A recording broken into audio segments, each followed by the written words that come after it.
Hi everyone, so today we're talking about the best and worst fake tanners or self-tanners, whatever you want to call them. I am a big fan of fake tan just because I feel like I look much better with a natural tan, but obviously living in the UK you don't get many chances of getting a natural tan. So I need to kind of fake it because my skin tone is the type of skin tone that does tan very easily naturally, but when you don't have the chance, your skin can kind of look a bit weird, which is why I like to use self-tanner.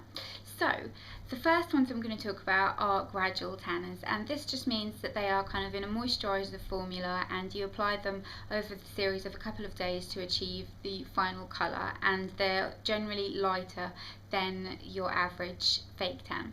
The first one is the Tropez Gradual Tanner, and this is the body version. They do a face version as well.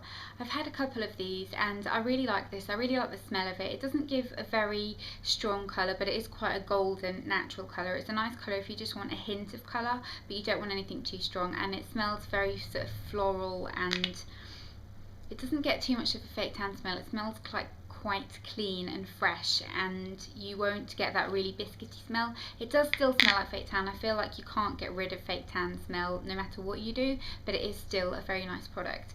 Then the next one is one I've only tried recently, and it's the Cocos Palmer Natural Bronze Body Lotion.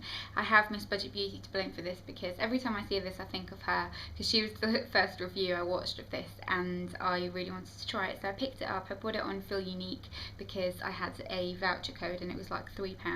But I was with a friend the other day, hi Sophie if you're watching, and she bought this as well, and we were in Wilko's and they had it for £3, so that's just a little tip there if you want to buy it, because in Boots I believe it's nearly £6. But this is really nice. It's got the classic kind of Palmer's smell in that it smells kind of chocolatey. It smells cocoa-y, but it smells really nice at the same time. I know a lot of people don't really like that. It does have quite a strong fake tan smell once it develops, and it is definitely the darkest gradual self tanner I've ever used. It does give kind of a very strong colour, especially on places like your legs and that kind of thing. I find some places tan better than others.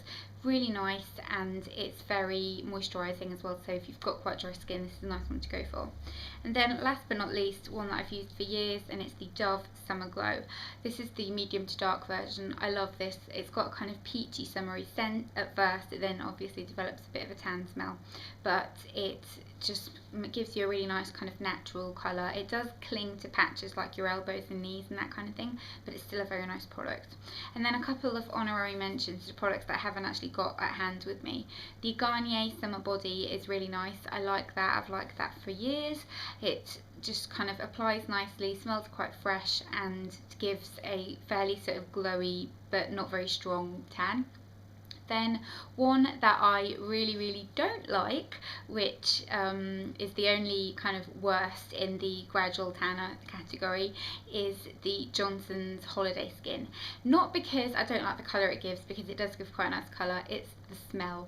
It smells like mouldy dust. If there even is such a thing as mouldy dust, I don't know, but if there is, that is what Johnson's Holiday Skin smells like. It is absolutely just horrible, and I really dislike it. Then moving on to a mousse type of product. This is the best budget tan in my opinion, and it is of course St. Moritz. St. Moritz is one of those products that surfaced on YouTube kind of thing, and I think if people hadn't spoken about it on YouTube it wouldn't have become as big as it did. But it's a tinted mousse. You apply it all over. It dries very fast. It does dry my skin out a little bit, and it isn't the best quality tan in that it kind of like sticks to open pores and if you've shaved and that kind of thing, but it's a very good budget tan. It's about £3, and it does leave a really nice colour if you just want something quick. It's not my favourite ever tan, but it's very nice. Then another worst tan, and this is actually a very pricey one, is the Zen Tan Deep Bronze Luxe. I was really excited to try this, and I really didn't like it. It's very sticky. It lasts a long time, but then it goes patchy, so you kind of have patchiness for a long time, which isn't great. And it smells lovely. It's got that kind of classic Zen Tan toffee scent. It's tinted. I've actually done a full review of this. I won't talk about it too much. I'll link the review below, but it's a very cult product. It's What is wrong with me? It's very much a cult product, and I don't really understand why, because I don't love it, but a lot of people really like it, so I don't know about that one. It didn't really work for me at all. It's patchy and it's sticky, and it just stays sticky for hours. Then a product that I do like, and this is the tan that I'm actually wearing right now. I don't know how well it looks like I'm tanned, but it's the Make Believe Self Tan Lotion with Bronzer. This is just the lotion, and I have been gravitating more towards lotions recently, whereas in the past I used to like mousses better, but I just feel like mousses dry my skin out so much, so I have been going for more moisturising formulas like lotions. This is really nice. It's got a nice smell. It dries fairly quickly. I applied 2 layers to kind of get this colour on, what day was it? 3 days ago, so this is kind of like on day 3. I haven't topped up, and it does look really nice. It looks really natural, and it's not too dark. You just look like you've got a little bit of colour kind of thing, so I really like that. Then a worst tan. I was going to do it instead of all best and then all worst, but I thought it was maybe a bit more interesting to kind of split it up, otherwise you get all the negative in one go. Worst tan is the Sun Goddess Sunless Tanning Lotion in dark. I was actually sent this to review, and I saw loads of great reviews for it, but I think that they might have been because they were sent it, because I really don't like this product. I've done a full review of it on my blog, but it's very dark. It's got glitter in it, which I don't get the purpose of, because all that you do after you put a proper fake tan on is have a shower anyway, so the glitter rinses off. It doesn't smell very nice. It's kind of a runny consistency. It's drying. It doesn't fade evenly, and it goes very patchy on the notoriously tricky areas like the inner parts of your wrists and your hands and your feet. It goes very patchy, so I really didn't get on well with that one. Then the last two. This one I have fallen in and out of love with, but I like it on my face, and it's the Sun Labs Very Dark Self Tanning Lotion. I apply this on a cotton pad and apply it all over my face, or sometimes mix a little bit in with my moisturiser, because my favourite facial tanner for my face I can't get hold of, which is the Almay Sunless Self Tanning Gel, in case you're wondering if you can get hold of it where you live.